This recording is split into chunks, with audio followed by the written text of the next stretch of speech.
अच्छा, तुम हमारा जबान नहीं समझते करना। हम तुम्हारा जबान को बहुत ठीक ठाक समझते।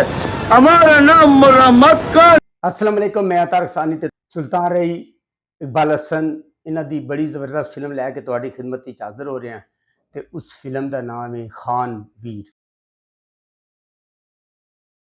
20 अक्तूबर 1983 बरोज़ जुमा रिलीज़ होने वाली एक रंगीन पंजाबी फिल्म खान वीर।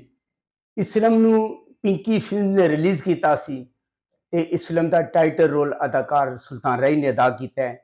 इस फिल्म दियां चंद ही गल्लां मैं तुहाडे नाल डिस्कस करांगा कि हदायतकार ने इस फिल्म के अंदर एक नवा तजर्बा किया है। वो तजर्बा की सी और सुल्तान ने इस फिल्म के अंदर यंग टू ओल्ड किरदार अदा किया है, यानी कि जवान तू बुढ़े का किरदार अदा किया है। ये कैसा रहा? ये एक जड़ा ना बहुत वड्डी कास्ट की फिल्म है। अगर किसी का एक सीन भी है तो उहदे विच भी इन्होंने बड़ा अच्छा एक्टर लिया है। कास्ट तो बहुत अच्छी है फिल्म की, पर इन्होंने उन्होंने अदाकारों को कम नहीं लेता। एक एक सीन वास्ते बड़े अच्छे अच्छे एक्टरों को इन्होंने ज़ाया किया है। मैं तेरी पग ते बंदूक नाल लेके जा रही हूं वड्डिया चौधरिया। जे तेरा सिर नंगा वेख के तेरे पुत्र पुछन ते उन्हां नूं कह दई मैं पग के नहीं। इस फिल्म के अदाकार सुल्तान रही ते मैनू वो दिन बड़ी चंगी तरह याद ने। सुल्तान रही ने इस फिल्म के अंदर अकबर खान का किरदार अदा किया है, जिहड़ा कि इस फिल्म का टाइटल किरदार है।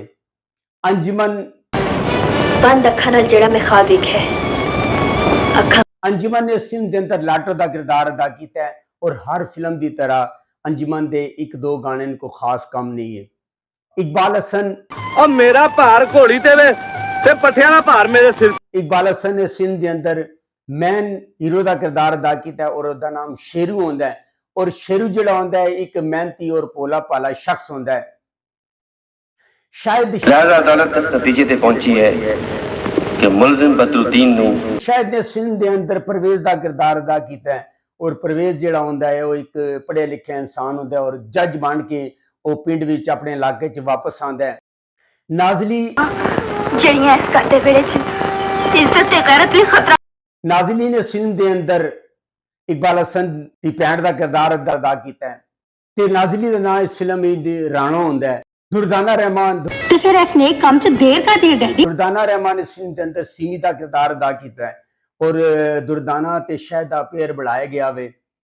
लैला दिन कदों आया था भैणा, मैं ते कई बारी तेरे भरा नूं भी कहा। लैला ने इस फिल्म के अंदर सुल्तान रही दी बीवी का किरदार अदा किया है। उसका कोई खास काम नहीं है, एक आध सीन है। खलीफा नजीर की ख्वाहिश है अकबर खान, मैं चाहना पुत्र परवेज दे आन दी खुशी।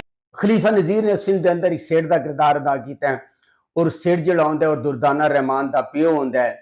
रंगीला मेरा इत्थे घर जवाई बन के ते मेरा भी खर्चा बर्दाश्त कर। रंगीला ने इस फिल्म के अंदर अंजुमन दे प्यो का किरदार अदा किया है और बड़ी अच्छी कॉमेडी उसने की है। हबीब अल्लाह की बड़ी रहमत है भाई, मेरी फसल हर साल चंगी होती है। हबीब ने इस फिल्म के अंदर बहार बेगम के खामद का किरदार अदा किया है और एक दो इंट्रियां होदियां। औरंगजेब तुसी ठीक कह रहे हो हाजी, बदुआ भी कदी सारे घर इस तरह नहीं जाते। औरंगजेब ने इस फिल्म के अंदर बड़ा मुख्तसर जा किरदार है और ओदी जड़ी नाज़ली नाल शादी होंदी और शादी वाले दिन नाज़ली नूं कत्ल कर दिता जाता है। लाडला ਅਸੀਂ ਵੀ ਲਾਡੋ ਦੇ ਪਿੱਛੇ ਲੱਗੇ ਫਿਰਨੇ ਤੇ ਲਾਡੋ लाडला ने इस फिल्म के अंदर से मामूल कॉमेडी की है और वो अंजुमन के पीछे होंदा है। अदीब बंद करे बच्चा ये मेरे डेरे के छापा। अदीब ने इस फिल्म के अंदर बदरू का किरदार अदा किया है और बदरू जिहड़ा होंदा है वो हस्बे मामूल इलाके का बदमाश होंदा है। बहार मेरा जी तेरे ते सौखन ले आवे ऐसे मैं नहीं चाहती पर बहार बेगम ने इस फिल्म के अंदर जनते का किरदार अदा किया है। जनते हबीब दी बीवी और सुल्तान रही दी भैन होंदी है। ज़ाहिर शाह ओए पागल खाना साडी मरम्मत कराना कौन जमे। ज़ाहिर शाह ने इस फिल्म के अंदर एक बदमाश का किरदार अदा किया है। विलन पार्टी यानी कि अदीब दा भरा होंदा है, उसका नाम कमरू होंदा है। सावन बात पीना चाह असूल तेरे फायदे दी गत। सावन ने इस फिल्म के अंदर चौधरी वरियाम का किरदार अदा किया है और वरियाम जो होंदा है एक जागीरदार होंदा है इलाके का। इमदाद हुसैन चौधरी साहब रब दा वास्ता जे अपने इमदाद हुसैन दी इस फिल्म के अंदर एक एंट्री है। अबू शाह और तू जितना दे बगैर काम नहीं करदा खोते दे अबू शाह ने इस फिल्म के अंदर जागीरदार का किरदार अदा किया है और ओदी भी एक एंट्री है। नसरुल्ला भट्ट नसरुल्ला भट्ट ने इस फिल्म के अंदर बदमाश का किरदार अदा किया है और ओदी भी एक एंट्री है। मुस्तफा टिंड कौन हो सकता है? मुस्तफा टिंड दी भी इस फिल्म के अंदर एक एंट्री है। ज़मान खान सवाल आ जाए वाले जवान मौत दिया कि ज़मान खान ने इस फिल्म के अंदर बहार बेगम के दूसरे पुत्र का किरदार अदा किया है और ओदा भी कोई खास काम नहीं है, 2-4-5 सीन हैं ओदे। जग्गी मलिक कमरू किधरे ट्रक दे अबर पठान सानू पश्तो च गाना ते नहीं कढ रहे। जग्गी मलिक ने एक बदमाश का किरदार अदा किया है और ओदी एक एंट्री है। चंगेजी मुवक्कल मुलजिम बदरुद्दीन उर्फ बदरू जिंदे वकील सफाई दी है। चंगेजी ने इस फिल्म के अंदर वकील का किरदार अदा किया है और ओदी भी एक एंट्री है। इस फिल्म के हिदायतकार मोहम्मद तारिक। इस फिल्म ने लिखा है तनवीर काज़मी ने। इस फिल्म से सरमायाकारी भी तनवीर काज़मी ने की है। एदा म्यूजिक दिता है कमाल अहमद ने और असिस्टेंट म्यूजिक सन चंद्रा मोहन ते राम बेली, गुलकारा मैनाज, नाहिद अख्तर ते अफशां। इस फिल्म के शायर अहमद राई, सैफुद्दीन सैफ ते ख्वाजा परवेज।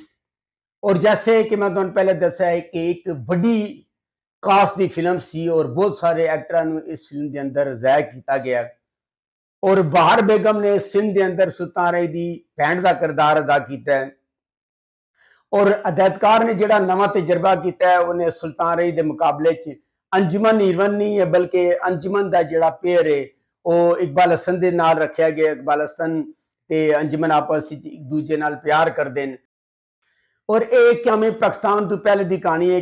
अकबर खान जिहड़ा आउंदा है क्यामे पाकिस्तान के फसादात के दौरान अकबर खान जिहड़ा आउंदा है अपनी भैन जनते तो विछड़ जाता है और जनते विछड़न तो पहले जदों क्यामे पाकिस्तान का ऐलान नहीं होता अपना जिहड़ा पुत्र है एक सुल्तान राय की कार औलाद नहीं होंदी ते अपना पुत्र ओहदे हवाले कर दिंदी है कि तू इन्हूं पढ़ा लिखा के बड़ा आदमी बनाएगा। सुल्तान राय जिहड़ा आउंदा पुलिस विच थानेदार होंदा है और वरियाम जिहड़ा आउंदा चौधरी वरियाम सावन वो पिंड विच जागीरदार होंदा है और बड़ा जालिम शख्स होंदा है। ओहदे 3 पुत्र होंदे ने, अनवर खान, खाबर अब्बास ते कासम खान। और अनवर खान ने भी इस फिल्म के अंदर कोई खास काम नहीं, 1-2 एंट्रियां ने। इस तरह खाबर अब्बास या भी कोई खास काम नहीं है, 1-2 एंट्रियां।